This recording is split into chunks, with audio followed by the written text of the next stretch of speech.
best shot, and the Spaniards were just miles in front of them. Just too good. They're getting ready for the celebrations. There is Balotelli, pressed forward, of course. He himself was in contention for the Golden Boot. He just needed one strike, as it worked out. This was him at the end. He clearly... What do you make of that, Alan? He's excellent. I mean, he's obviously frustrated, but, you know, on the pitch, over the 90 minutes, he had a couple of flicks at 1 or 2 goals. He had an elbow arm below. Luka. I think he did well enough. No, he did. No, he tried hard the game. He works hard, there's no doubt about that. But you cannot afford a game of this magnitude to be petulant. And I'm afraid he was. I don't think he was enough quality balls. The officials at this tournament, they're going up the steps there. I think overall they've been magnificent. The whole tournament. We've hardly ever spoke about them at the end of any game, which is a good thing. There's no doubt about that. The standard of refereeing's been excellent. You know what? I was pleased to see that most of the time they kept the yellow cards in the pockets. So it's been more like physical compared to the past, and it's good for the game. And it's encouraged an open game. The referee's there going up for the presentation, so probably a good time to hand back to Guy Mowbray. Thanks, Gary. Yeah, a very good game as far as Pedro Proença's concerned. Credit to the players too. He didn't have too much to officiate on. We have seen fair play at Euro 2012 that perhaps we haven't always seen at the major tournaments.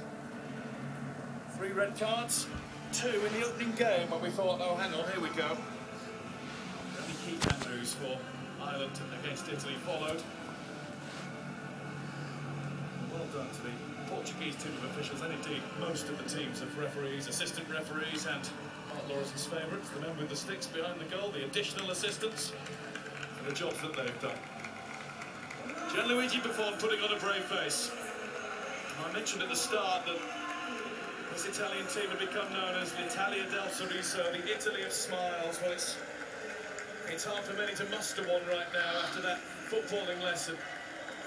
And Mark, as we see them go up, I think it's fair to say Cesare Prandelli, after World Cup 2010, has really put the pride back into the Azzurri. Yeah, it's galvanised the team. The other thing as well, guys, he's walking through the phalanx of Spanish players there and applauded them, you know. And there's one thing in football and in life, you have to experience how to lose. It's all part of gaining experience. Mario, I'm afraid he did storm off at the end. He was just overcome by it all, but I think of his own volition, he came back out. He was there, and he will be there to go up and get his runners-up medal, which is more than most of these Italian players thought they'd be getting when they came out to the competition. They've also been very sporting towards the Spanish. No other option, really, have you, when you've been completely outplayed? And there was that element of bad luck. I mean, how many coaches does that happen to when you've just made your 3rd substitution? You have to, you're 2-0 down, and then your substitute gets injured immediately.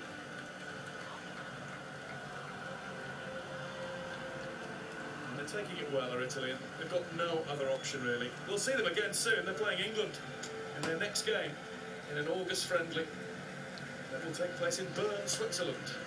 About 2 or 3 days before the Premier League starts. It might well be. I think it is, isn't it? Not long now. The managers will be delighted about that, then. Not long now, and we're off again. Andrea Pirlo getting a special word from Michel Platini, who, maybe you might think of him as an administrator, was a pretty fine footballer in his day. Yeah, he was a better footballer than he was an administrator, that's for certain. He's got words of sympathy. He was, of course, a very accomplished player himself for Juventus. Spent arguably the best years of his career playing in Serie A. Special words for players based with that great Turin side. Well, here's Mario. I'm sure there'll be a word for him. He lit up the semi-final against Germany, provided 2 of the greatest moments of the entire tournament. And Cesare Prandelli.